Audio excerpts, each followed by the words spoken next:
Welcome to Petaluma's Cruising the Boulevard tribute to American Graffiti's 10th anniversary 1-hour special. First and foremost, this video is about fundraising to help enhance and save lives. While there have been hundreds of individual Petaluma area volunteers and corporate sponsors the past 10 years who have kept this fundraising up and running, this particular video production is brought to you through the efforts of the tireless and 100% committed Cruising the Boulevard Board of Directors. Also by the Buffalo Billiards venue, where volunteer parties have been facilitated, and by Petaluma Pete, aka Meher Marketing, who provides videos and helps promote the event online. It might be fun to consider this video as sort of a history lesson captured for the benefit of generations to come about a simpler and more innocent time in this country. The objective here is to help preserve those happy days in the form of chrome, rubber, grease, and sweat equity, known as the classic American hot rod automobile. Inspired by the American Graffiti movie, this epic Petaluma event is presented here in the hopes that future generations will pick up the banner so the fundraising to save a life will continue long after the original cruising participants have passed on to that great rock and roll sock hop in the sky. Enjoy. Hey kids, Petaluma Pete here, and we are in downtown Petaluma today at the 10th annual Cruising the Boulevard tribute to American Graffiti, the movie. There's going to be cars all over downtown today. Remember, please, that all of the proceeds from this wonderful event go to helping the community with scholarships and buying AEDs for heart attack victims. Please enjoy yourself and let the cruising begin. Well, the day began way early in the morning, like, dawn and a little before that. Here we see the WKRP radio station being assembled right down in the heart of the city, where 50s and 60s rock and roll is blasted all day long. And this is Susan Villa, who is a Cruisin' board member and in charge of entertainment and publicity, and now is as good a time as any to show you our first Blast from the Past video from way back in the year 2012, where Susan explains the entire project in more detail. Ready? Go.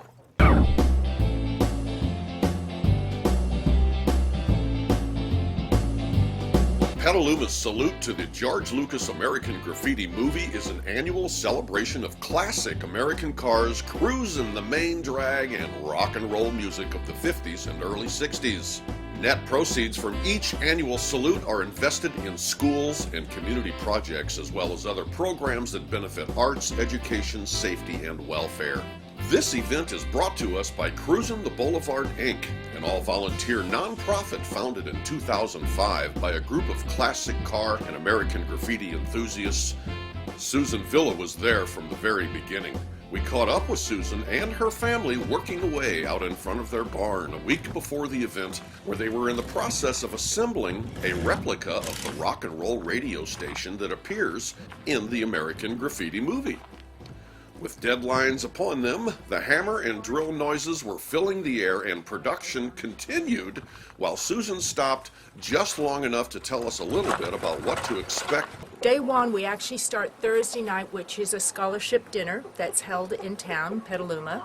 And then on Friday night, we have a free cruise-in, which happens at Plaza North. And then the big day event is, sorry, that's the window going up in the radio station there. The big day event starts for us about 5:30 in the morning when we bring all the props into town. There's registration over at Plaza North, and they let about 25 cars at a time into town, park them, and the public starts mingling around about 7 o'clock. Our radio station goes on the air at 7 with David Glass, which is our first morning DJ. And the rest is just fast forward after that. How many cars do you expect this year?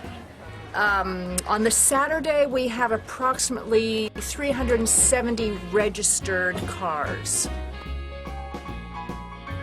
Wait just a minute, kids. You know there are always two sides to every story, and while this annual tribute to American Graffiti event seems to be all about fun, fun, fun, the other side of the story is very serious, kids.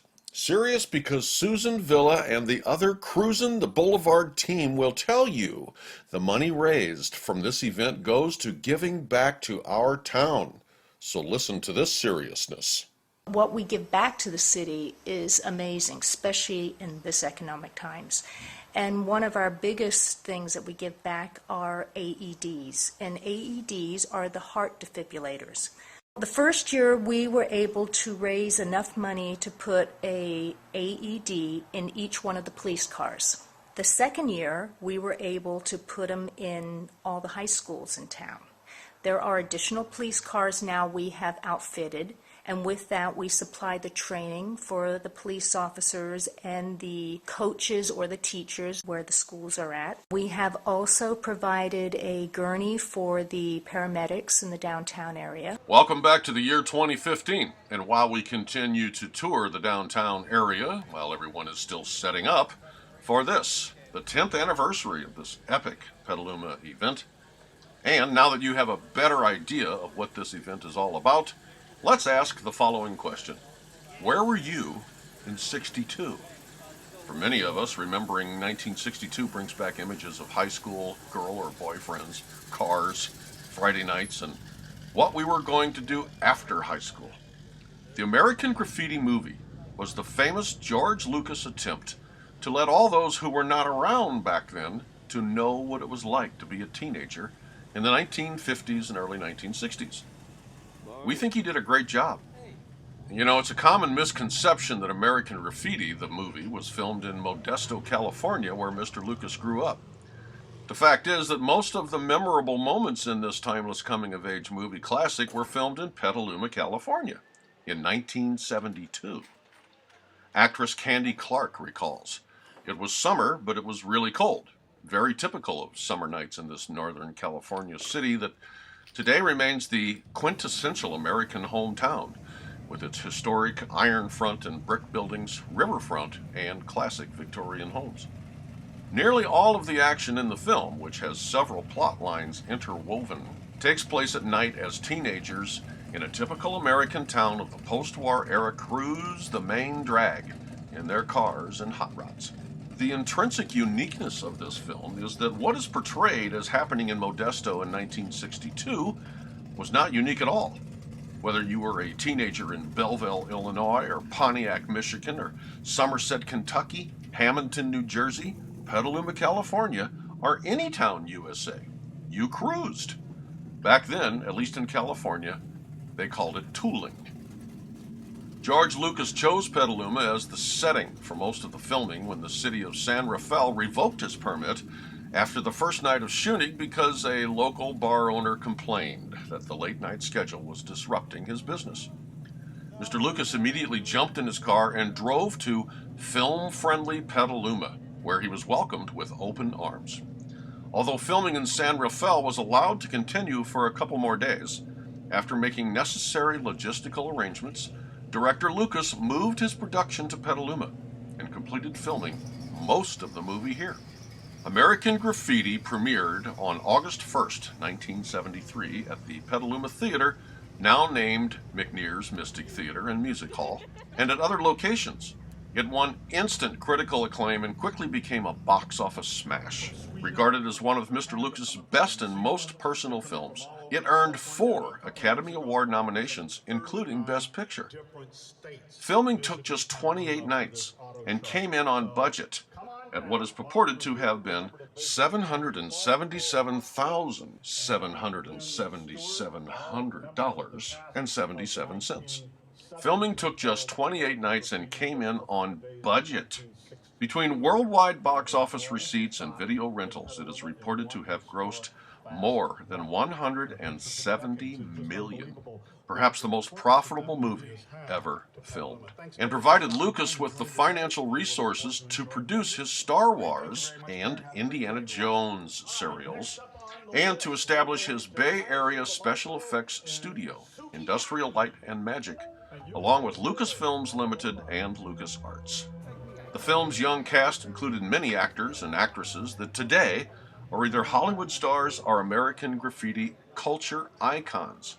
Ron Howard, Richard Dreyfuss, Harrison Ford, Cindy Williams, Mackenzie Phillips, Kathleen Quinlan, Suzanne Summers, Paul LeMat, Candy Clark, Lynn Stewart, and Bo Hopkins. In 2002, Clark, who earned a Best Supporting Actress Academy Award nomination for her role in the film, and Hopkins returned to Petaluma for a recreation of the Drag Race episode and to visit other filming locations for a special Travel Channel production. Those two, along with Lynn Stewart, returned for this 2015 10th anniversary event.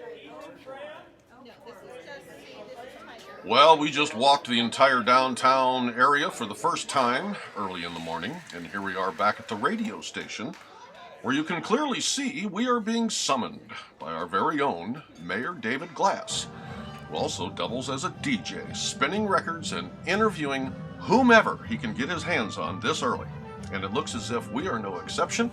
So let's step up and tell our story about what to expect today. Services. We do support and thank our troops. This is Cruising the Boulevard, third Saturday of May every year, and it's the 10th annual, and with us is Petaluma Pete. And you have your hat on, and tell us about what is happening today on the main stages, because I know you're working on some live musical performances for everybody's enjoyment here. The main stage is going to kick off at 11 o'clock, and it's going to go all day long. Head on over to the big stage to take in the music of Smoke and Mirrors, located on Western and Kentucky Streets. They will take you back to the good old days with their rock and their roll. And they're followed by the Invasion. We had a chance to see them on Thursday night at the Sock Hop. I really enjoyed that because they played Beatle music, Dave Clark 5, Manfred Mann, Doo-Wah Diddy, songs that were real songs that you could sing to, although I'm kind of embarrassed to say Doo-Wah Diddy was a real song. It was great. How do you spell that? D-O-O-O-O, Wah, W-A-A-A-A, Diddy. You know, the Invasion band also, they channel the Beatles. They are so good, and their harmonies are just incredible. They are every bit as good as any Beatle cover band I've ever heard. They were really great. I really enjoyed that. And I know that next year people will have the Sock Hop on the radar screen because that was a new addition to this event, and it was very well catered. Amber Balshaw providing food, and it was billed as comfort food, and I tried a little bit of all of it. I mean, they had, oh, don't tell my wife, because they had grilled cheese sandwiches, they had macaroni and cheese, they had hot dogs, they had cheeseburgers. I think they probably had a slice of pizza in there somewhere. They had some apple pie, and then to top it off at the very end, you know, you had the ice cream bar, and it was dipped in chocolate, the way it really used to be when real ice cream was real ice cream and chocolate was real chocolate. But it's okay, folks, because a lot of the money that is collected with this organization goes to buy defibrillators. Yeah, and tax-deductible calories don't count. That's why I keep gaining weight, but it's a good time. All right, so we're going to have a lot going on. What about Petaluma Pete? Will you be banging the keys at some point downtown? Yes, as a matter of fact, I have 6 pianos distributed throughout downtown today so that people can play them. There's 5 public pianos out there. You can just have a ball playing, because remember that making music makes you smarter, and if you want to have a well-rounded education, you must have music in the schools. Plug. All right, and then let's talk about the guitar, because that's a raffle coming up. It's $1 a ticket, or 25 tickets for $20, and I noticed there's autographs on that guitar. Tell us about it. Those are autographs by Petaluma's finest. The police department was cordial enough to go ahead and play Rockstar and autograph the instrument, and I do believe that Mr. David Glass's autograph might be on there as well. And it is a great little guitar. It is a Silvertone, which was one of my favorite brands, and very much a brand that was popular during the same era of the automobiles that we're looking at right now. A wonderful entry-level American-made guitar. So yes, please come buy raffle tickets, and remember that all of the money goes to a very good cause for scholarships and AEDs for the community. How many nights a year do you bang the piano here in downtown Petaluma? Because people that come, it's part of the charm of the downtown area. You got the historic motif and all these buildings that survived the 1906 earthquake, and then buildings have been commemorated in the movies and in national commercials and whatnot. A large part of the scene, though, is the fact that you have your piano and you're able to roll it from one block to another, and people see you playing at different spots in downtown. Mama lets me out Friday and Saturday nights from 6 to 9 if it isn't raining. And I like to take requests, and most of the time the piano is situated right below the clock tower at the corner of Western and Petaluma Boulevard. Families come from all over the area to let their kids dance, and it's kind of a social thing now. So from 6 o'clock to 9 on Friday night and 6 to 9 on Saturday. All right, Petaluma Pete, thanks for being here today. I know it's a busy day for you, and you'll be out and about all throughout downtown. And thanks for the music that you provide on Friday and Saturday nights, because it is part of what makes Petaluma so very special. And thank you for your support, sir. All right, so let's get back to the music. And Susan Villa, what do we got up now? So the stage is now set. The intros are behind us. The people are arriving, and the fun is about to begin. But wait. Before we make another round around downtown, you might remember Mayor Glass mentioning a sock hop in that last interview. There was a sock hop the night before opening day here, and this is the perfect time to show you our second blast from the past video from just this year, where the term sock hop is explained in excruciating detail. Ready? Go! A sock hop was an informal sponsored dance event for teenagers in the mid-20th century North America, featuring popular music. It was commonly held at high schools, often in the school gym or cafeteria. The music at the sock hop was usually played by a disc jockey. Occasionally, there were also live bands. Well, there's going to be all of this and much more coming up at Petaluma's very own sock hop over at the Herman Sons Hall to help kick off the 10th annual Cruise in the Boulevard Cruise-In, with proceeds going to provide scholarships for kids and to buy defibrillators to help save lives of heart attack victims. And all you have to do is buy a ticket and show up. There will be live 50s and 60s music, DJ 50s and 60s music, auctions for cool collectible automobile memorabilia, Disney tickets, gifts, trips, along with real hula hoops, limbo contests, the twist, the bunny hop, sumptuous food from Sonoma Preferred Caterers, Cop Car, and the original White T-Bird from the movie, and other classic cars will be on display, along with personal appearances from movie stars who appeared in the American Graffiti movie, and everyone who is anyone from Petaluma is going to be there. This sock hop is the official kickoff for a fun weekend of hot rod cruising and downtown Petaluma adventures, where over 400 classic cars will be on display, along with family fun for everyone. You can see this rare collectible 50s throwback retro style radio and CD player on display at Buffalo Billiards from now until the big night, and sign up for tickets there. Or you can order your tickets by calling this phone number or visit our new website for more information. Help fund scholarships for our aspiring students. Help save a life with the purchase of defibrillators. Win this radio. Come to the sock hop. Be there or be square.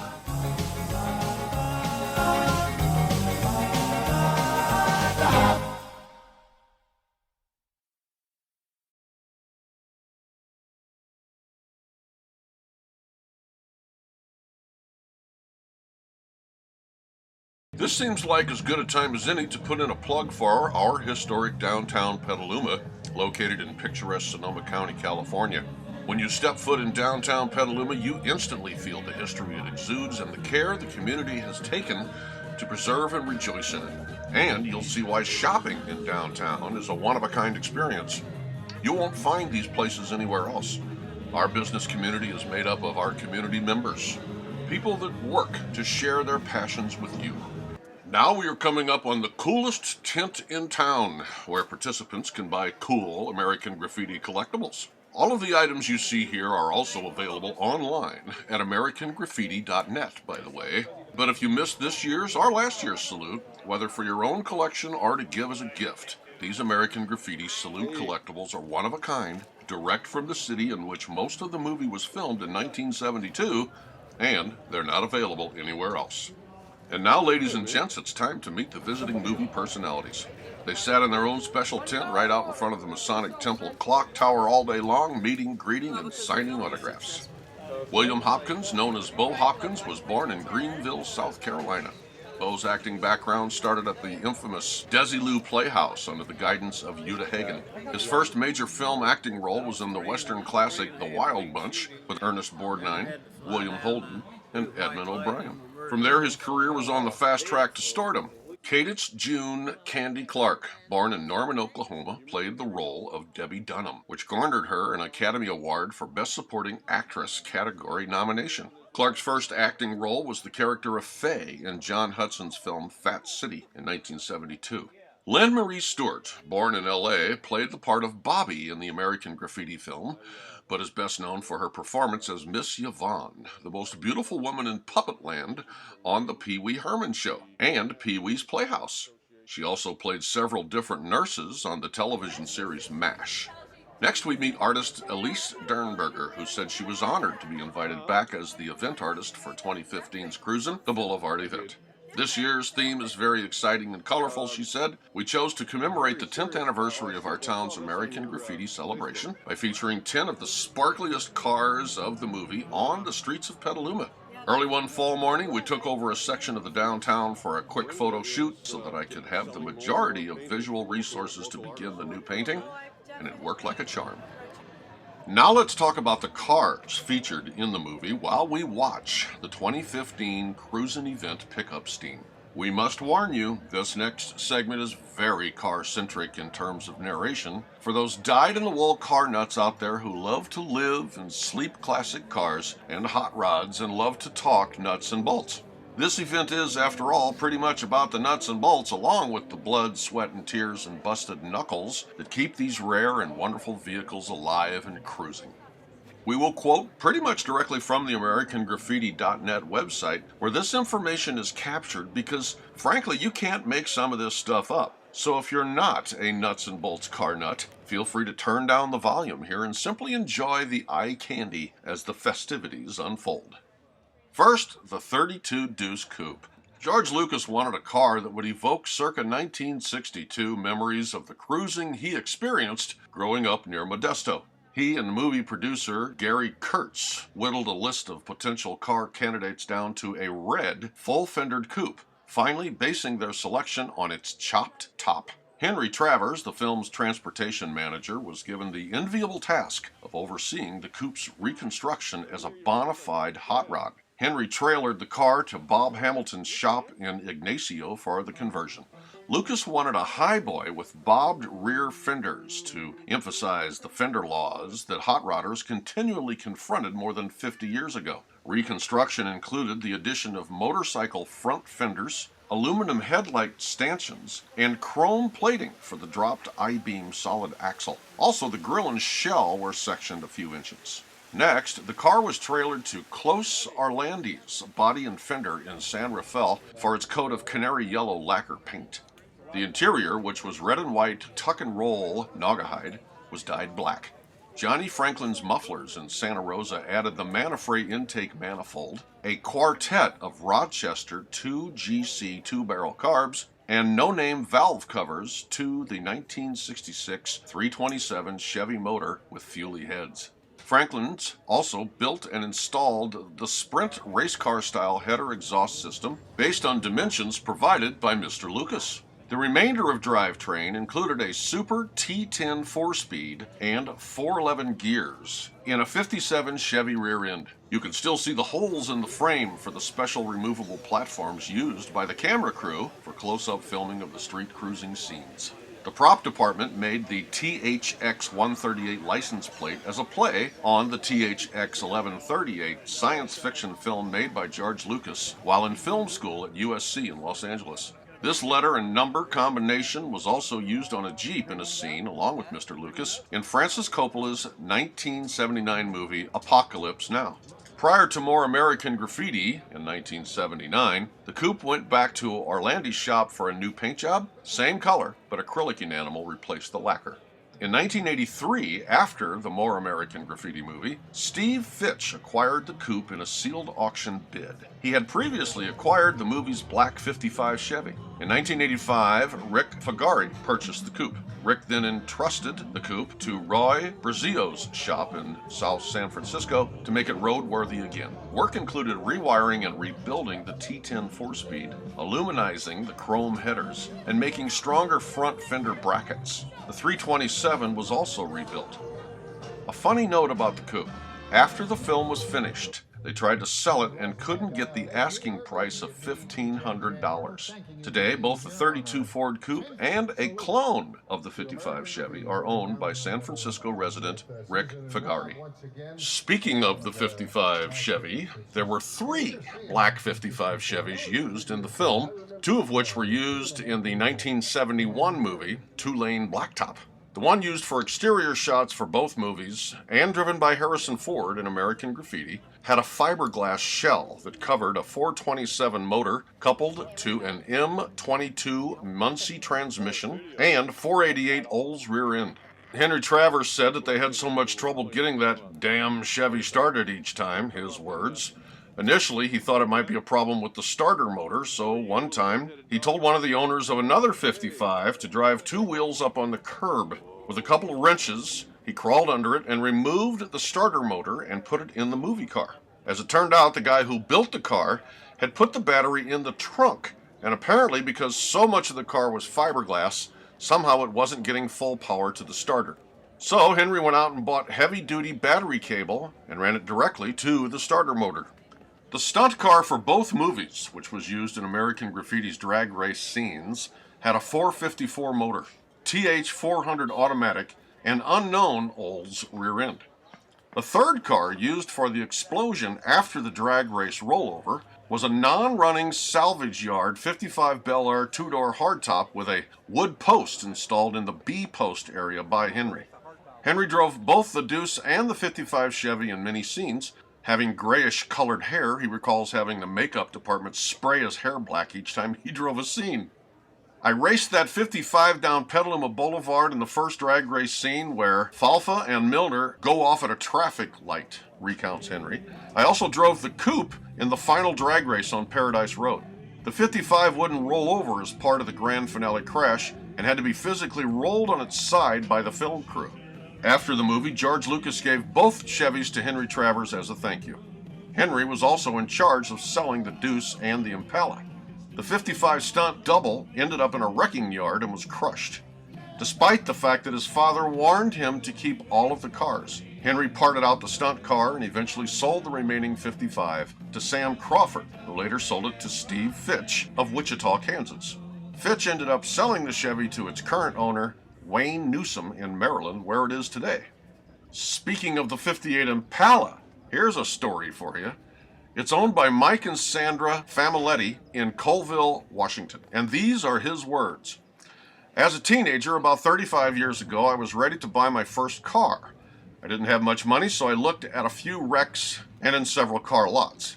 Then, while reading the San Francisco Chronicle, I ran across an ad in the classifieds about a special sale of some movie cars. I called the phone number listed and spoke to Henry Travers, the film's transportation manager. The next day I went to the bank and emptied my account. Then my dad and I drove to Sonoma, where I met Mr. and Mrs. Travers, who were both super nice people. After looking at all of the cars, I decided on the Impala, and despite the fact that I was able to get Henry to reduce the price a little, I still didn't have enough money and had to borrow $10 from Dad. I remember Henry laughed at me because I wasn't used to driving a stick. On the way home, the engine overheated, and one of the Cadillac taillights fell off, so I had to turn around and go get it. I drove it every day to and from school. Shortly after graduating, I enlisted in the Marine Corps, so the Impala ended up parked for quite some time while I was away serving my country. I feel so fortunate to have chanced on that ad and have enough money to buy this now legendary car. Over the years, many friends have helped with repairs. Fixing the drivetrain was my daughter Ashley's senior project. My son Matt and Ashley helped move the car from Northern California to Colville, Washington. Matt worked for days cleaning it, and my wife Sandra has always helped also. It's still pretty much as it was in the movie. And now, ladies and gentlemen, the 56 T-Bird. But before we do, it's time to show you another blast from the past, Cruisin' video, highlighting how partnering your company with Cruisin' can really pay off, especially if you want to rent our cop car, which you will learn about a little later. Right now, let's learn about how Cruisin' rolls out the red carpet for their volunteers so we can convince you to become our next volunteer. Ready?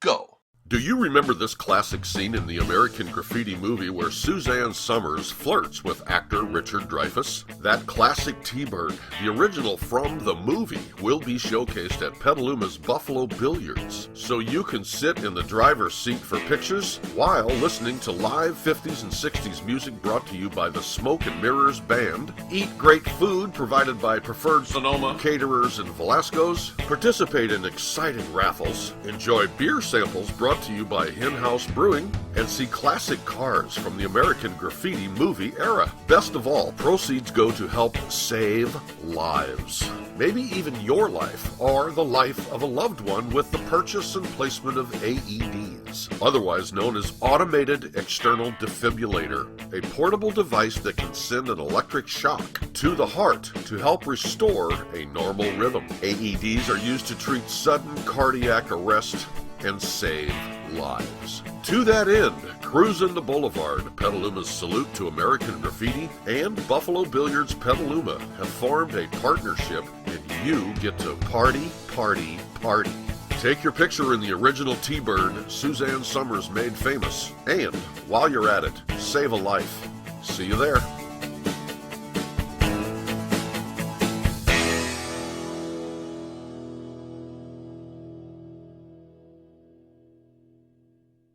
Clay and May Daly purchased their 56 Thunderbird convertible in 1964 from a San Bernardino, California Ford dealer used car lot. It was red and had 55,000 miles on the odometer. Several years later, they moved to Petaluma and had it painted white. Ironically, they lived on Joan Drive, only about 4 houses away from Cruisin' the Boulevard board member John Furr, who at the time, of course, wasn't acquainted with them. In 1972, May was in downtown Petaluma doing some shopping. When she returned to the car, there was a piece of a brown paper bag under one of the wiper blades. Written on it was an invitation to have the car be included in the filming of a movie. They thought it was just someone playing a prank, but called the listed phone anyway. Of course, it turned out to be Lucasfilms, and the rest is history. Since most of the filming was done at night, they were able to watch the action. In 1999, the Dalys and the T-Bird were invited to appear on the Lisa television show, hosted by Lisa Gibbons. It was a surprise reunion for Suzanne Somers, who was appearing as a guest celebrity. At the appropriate time, Lisa had Clay and May, who were seated in the audience, stand up and then ask Suzanne if she recognized them. Of course, after almost 30 years, she didn't. Yet when Lisa told Suzanne that they knew her, she was befuddled. For the surprise, everyone went outside into the studio parking lot where Suzanne's husband drove up in the T-Bird. And here's an update. For many years, Clay and May have been bringing their T-Bird to Petaluma each May to help celebrate Petaluma's Salute to American Graffiti. When they finally said it was time to say goodbye to their baby, they entrusted their baby to a good friend who lives in Petaluma. They told us that it was their desire to have the car come back to Petaluma. Next, the 61 Ford Galaxy Cop Car Clone, created and owned by Cruisin' the Boulevard, Inc. We don't remember when the idea to build an American Graffiti cop car and recreate the destruction scene came up, or whose idea it was, but we do remember discussing it with Henry Travers before he passed away in August of 2006. He was responsible for that scene, so he was especially looking forward to helping set it up. Right after Salute 2007, we decided that 2008 would be the year, and started planning immediately because we would need permits, insurance, and of course, the car. First stop was the Petaluma Police Department to make sure they didn't think we'd gone off the deep end, and they liked it. We chose 4:30 a.m. on Thursday, May 15, 2008, as the date and time for several reasons. One, It would have minimal impact on traffic.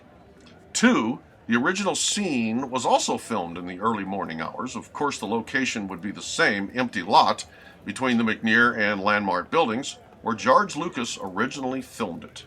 Next came the car, a 1961 Ford Galaxy 4-door sedan supporting a 272 V8 motor that we found on Craigslist and purchased on July 26 from a private party in Sacramento. We spent the next 7 months getting it running and transforming it into our American Graffiti cop car. And yet by the time we got it all together, it was just too pretty to destroy, so a second search was on to find what we would call a movie car, one that looked good from 20 feet away. We found that one with a 1961 Fairlane, a model that is nearly identical to the Galaxy, at Gerdes Auto Wrecking in Cloverdale. Now, if you want to read all about the cars and the cop car destruction scene, you can visit www.standbyforjustice.com. The cop car is a real attention grabber wherever we take it, yet on one very small occasion, its B&M Super Chief siren became a focal point. In August 2008, our board of directors was invited to tour George Lucas Skywalker Ranch located in the rolling hills of northern Marin County. So of course, we brought along our cop car. After touring the archives where the public never gets to go, and which was absolutely fabulous, we were having lunch at the main house when a member of the Lucas sound staff, who was dining at one of the other tables, asked if anyone in the room owned a cop car parked out in front. Immediately, a dozen or so hands shot up. "Does that siren work?" he asked. "Like a screaming banshee," we responded. Well, they wanted to record it as they didn't have a period-correct siren sound in their library. So for the next 45 minutes, our board president, John, drove the car up and down the road with siren blaring, after which we got a tour of the Lucas Sound Studio, another truly amazing place. This cop car, by the way, is available for rent, so if you're looking for something unusual to have at your private party or company function, give us a call. And finally, in the American car category, the Pharaoh's 1951 Mercury. Thanks to Steve Rowan of Ontario, Canada, and Rick Blevins of Overland Park, Kansas, we have been able to piece together the information about what happened to the Merc after filming was completed in 1972.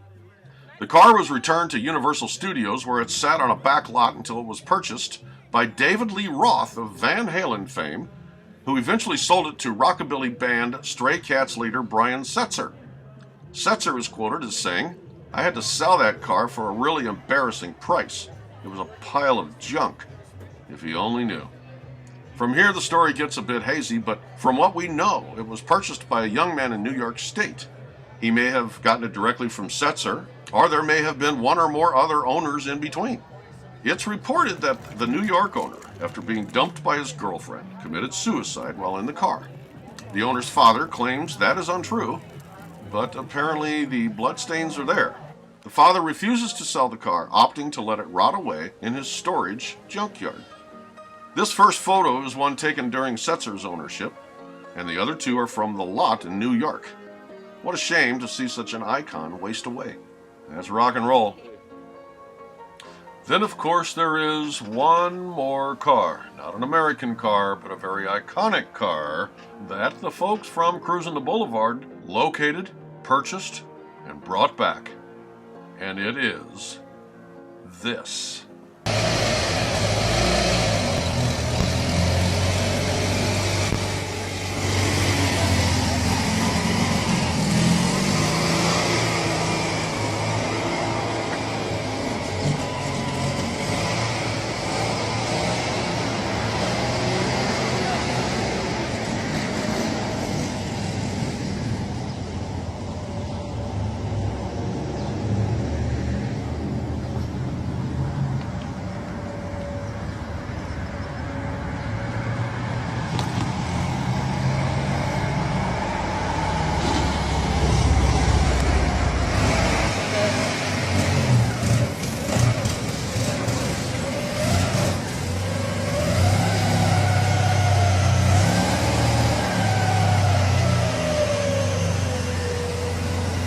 She wants a little bit more over on this side towards her.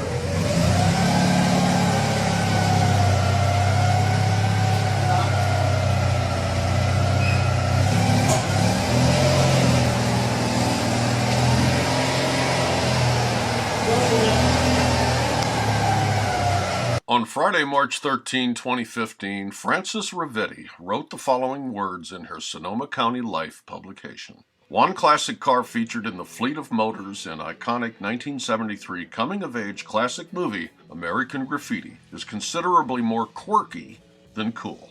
Known in its native France as the Tin Snail, this sturdy little picnic version of the 1967 Citroën 2CV might not be much to look at, but its collectability value puts it top of the pops with the international cult movie automobile enthusiasts. Quote, "This thing is so ugly I wouldn't drive it to a dogfight," unquote, said owner and American Graffiti aficionado Jerry Cosbrook, whose 1956 White Thunderbird from the movie made its more glamorous return to Petaluma last year, after its most recent movie-mad owner made a winning bid to bring it home. Still, Jerry loves the little Citroën, driven by Richard Dreyfuss, American Graffiti character Kurt Henderson nonetheless. "I found the car in Napa County 40 years after George Lucas made the movie," he said. Jerry is the only person in the world to own two of the original motors featured in his favorite film, scenes of which he watched shot in person in Petaluma as a teen. "It's not the car or driving it," he said. "It's a piece of art. Apart from making it available for the public to enjoy during upcoming 10th anniversary of Cruisin' the Boulevard, Petaluma's tribute to American Graffiti, May 14, 15, and 16, and at a preview party at Buffalo Billiards on March 29th, it remains under Jerry's care a strictly off-road collector's car. In the movie, the car's teenage owner is destined to leave small-town Modesto for life as a writer in Canada. "Lucas wanted the guy who gets away to drive something different from the rest of the bunch," said Jerry, a self-described viewing addict who has watched and studied every second of the movie more than 700 times. Kurt was a bit of a nerd. It was a perfect nerd's car, and very hard for the production team to track down. The Citroën, which ran on 55 miles to the gallon, was pushed in and out of a particular scene in the movie that was shot at Mel's Diner in San Francisco. Following word from the president of Petaluma's Salute to American Graffiti that the car from the movie was in Napa and available for sale, Jerry set about the meticulous verification process. Its last owner had been in possession of the vehicle for 19 years, many of which it had been stored in the shade in their yard. Once Jerry was sure it was the real deal, highly specific dents and details to fender and frame, more important than paperwork, a bidding war ensued, with the Hard Rock Cafe being keen to add to its own collection. "I feel extremely proud to have it. Prior to myself, nobody cared that it was the Citroën from the movie," said Jerry. Team detective work by tribute board member Susan Villa and Jerry revealed the little car's historic chain from its factory new purchase in France by a Marin County school teacher to an attorney, an architect, a professor, and a winery owner. It was in a workshop being serviced when Lucas transportation captain Henry Travers sourced it for the film. A 1984 letter from the school teacher sent to its subsequent owner provided more information on the car's original journey from a factory in France. "Then there was the first gear trip over the Alps at 10 miles per hour, she wrote. The removable picnic seats and a jug of wine, loaf of bread, hunk of cheese made up for all of that." She went on to write that she had brought the machine to Shamrock Motors in Mill Valley. "The manager told me I would be paid $100 a day for the use of it. I grabbed the golden ring fast." The car was driven in Petaluma for a cruising scene on the boulevard. There is no place like home for this unique motor and its storage mate, the movie's White T-Bird. End of article. There was a tribute volunteer gathering that took place from 2 to 5 p.m. at Buffalo Billiards on Sunday, March 29th. It featured live music and prizes awarded for past, present, and future volunteers. And here is that Blast from the Past video. Remember this classic scene at the end of the American Graffiti movie where actor Richard Dreyfuss is waiting for the phone call from actress Susan Summers? That classic French Citroën automobile, the original from the movie, will be showcased at a volunteer public appreciation party for Cruisin' the Boulevard, Petaluma's Salute to American Graffiti, at Buffalo Billiards to help kick off our fine city's 10th annual Cruisin' event this year. Right now, you are watching a Buffalo Billiards video moment from last fall, when the classic T-Bird from the movie was showcased. So, instead of the white T-Bird this time around, imagine this incredibly rare little blue Citroen replacement vehicle parked right inside the building, where you can sit in the driver's seat for photos while listening to 50s and 60s music brought to you by the Smoke and Mirrors Band, eat great food provided by Velasco's and preferred Sonoma caterers, participate in exciting raffles, watch the kids have the time of their life, and see other classic cars from the American Graffiti movie era. Best of all, proceeds collected by Cruising the Boulevard, Petaluma's salute to American Graffiti, go to help save lives. Maybe even your life, or the life of a loved one, with the purchase and placement of AEDs, otherwise known as Automated External Defibrillator, a portable device that can send an electric shock to the heart to help restore a normal rhythm. AEDs are used to treat sudden cardiac arrest and save lives. To that end, Cruising the Boulevard, Petaluma's salute to American Graffiti, and Buffalo Billiards Petaluma have formed a partnership. You get to party, party, party. Take your picture in the original car Richard Dreyfuss made famous, and while you're at it, save a life.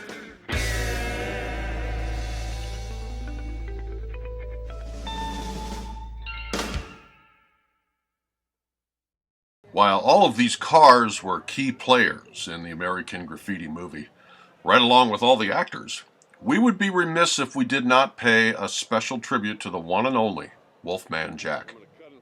For millions, Wolfman Jack was the world's most famous disc jockey for the rock and roll generation of the 60s on radio, and later on television during the 70s. In the 1970s, the Wolfman was heard on 2,200 radio stations in over 40 countries worldwide.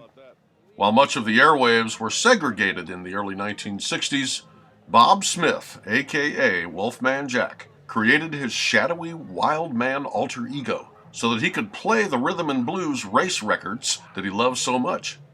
Many teens first discovered the Wolfman while scanning the AM radio band as they cruised Main Street, USA. Out of the night came the howling voice of Wolfman Jack, mixed in with a collection of rock and roll, inner city, ethnic rhythm, and deep south blues records that wouldn't be found on any legal radio station. Indeed, Wolfman Jack held court over his young audience from XER-FAM across the Rio Grande from Del Rio, Texas, where its 25,000-watt signal, 5 times more powerful than any U.S. radio station, blanketed most of North America. Without the benefit of traditional advertising, it was word of mouth that spread the news about the provocative Wolfman and his nonconformist style. The kind of style that horrified parents, making it all the more appealing to a growing legion of young followers.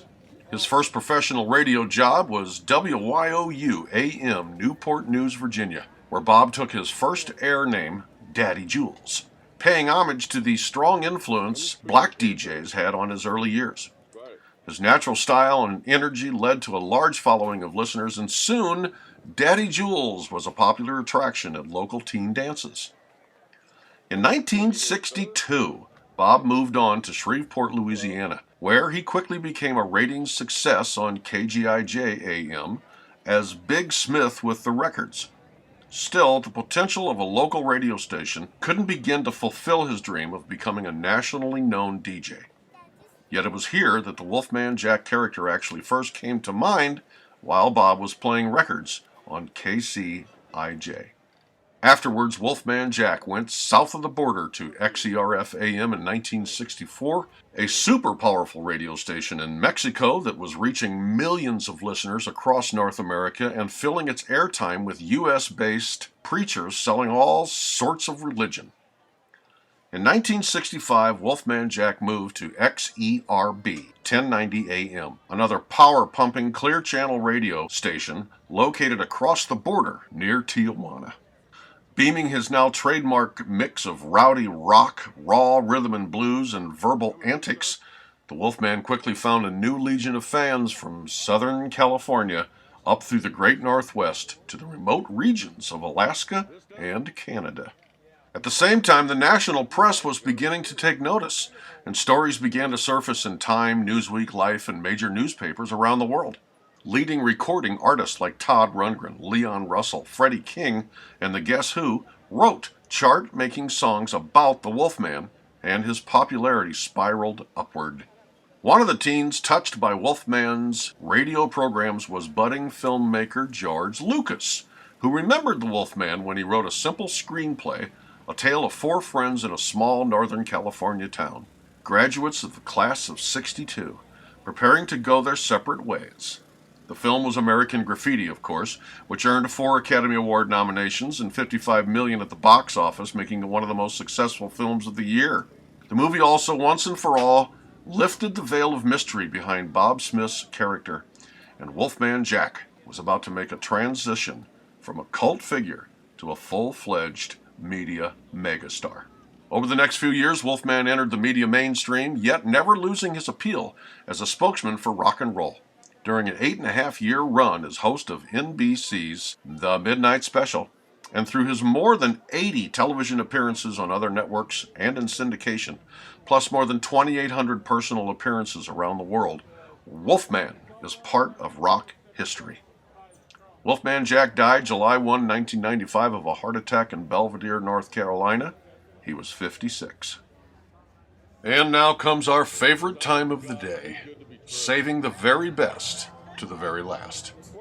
As evening approaches, it's time for all these historic vehicles to crank up their motors and get in line for the most incredible cruise in the history of mankind. Over 400 cars entered this year, along with over 25,000 enthusiasts and tourists lining the streets of downtown Petaluma. With a police motorcycle, Petaluma's finest, leading the way. The first vehicle to come into sight is our very own 1961 Ford cop car, with its sirens screaming like a banshee, followed by the black 1955 Chevy we have all come to know and love, followed by the 1932 chopped coupe, followed by the 1956 T-Bird, followed by the 1958 Impala, followed by what seemed like an endless parade of some of the finest classic cars and modified hot rods on the planet. To say this is a favorite day is the understatement of the year. Until next year, of course, where the 11th anniversary of this epic weekend promises to be bigger and better than ever. Until then, we respectfully request that all of us do not lose sight of the true underlying reason for this epic event, which is to enhance a life through the funding of scholarships for bright young students and through the purchase of AED defibrillators to save lives. It looks like we have time for just one more stab from the past production, where we introduce a new website with a new way for you to increase your business visibility while supporting these worthy causes. With that, we will say goodbye now, and just take it all in while we wait for that next final pre-production video. Thanks for watching, and see you next year.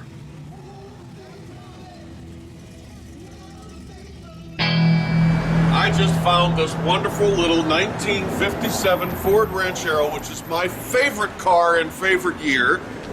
It was left over from an estate sale, and look, it's got a cash register in there. Well, that couldn't be more appropriate for what we're going to take a look at now for Cruising the Boulevard, tribute to American Graffiti right here in Petaluma. You want to know more? Come with me. Why should you advertise your business on the new Petaluma Cruising the Boulevard website? Cruising the Boulevard, Inc. is a volunteer nonprofit founded in 2005 by a group of classic car and American Graffiti movie enthusiasts to pay tribute to the film and to benefit the Petaluma community. Every year in May, an entire weekend is packed with cruising events, culminated by a day where they literally shut down downtown Petaluma, so that about 400 classic cars from all over the country can cruise the boulevard, while over 20,000 spectators come to town to spend their money. To help celebrate our 10th anniversary, Cruisin' the Boulevard brings you advertising opportunities for the first time this year in exchange for your donation to help fund scholarships and buy AED defibrillators to save lives. This is a new nonprofit donation program that is different and very much to your benefit as a business owner because it targets people who own a car. So, if by the off chance you know someone who owns a car, this advertising opportunity will benefit your business. Here's how it works. As you can see, different car owner categories include retailers, manufacturers, service, body and paint, tires and wheels, and car dealers, along with Petaluma Shopping and Dining, Downtown Petaluma, and Petaluma Attractions to attract the 20,000 spectators who come to town. This is where you can target one or more of these categories with your company logo appearing next to these video screens linked to your website, your social channels, and to your own video or a fresh video created by our team. Your sponsorship works all year long. Our website, which promotes Petaluma and brings visitors to town, is the internet's leading American graffiti authority. It also gets hundreds of hits and is regularly at the top of all major search engines, including Google, Yahoo, and Bing. In addition to this showcase appearing on the Cruisin' website, it is already linked to the City of Petaluma Video Tour website, which is linked to the Petaluma Visitor Center, the Petaluma Star, and the Petaluma Area Chamber of Commerce, and be featured through a dedicated collection of social media channels including YouTube, Facebook, and Instagram, delivering more potential reach for your business, provided of course your customers drive a car. From small, inexpensive business card insertions to full-blown video productions with links to wherever you want. This is it. This massive, captive Petaluma area audience is waiting to learn about your business. Call this number and let's get started.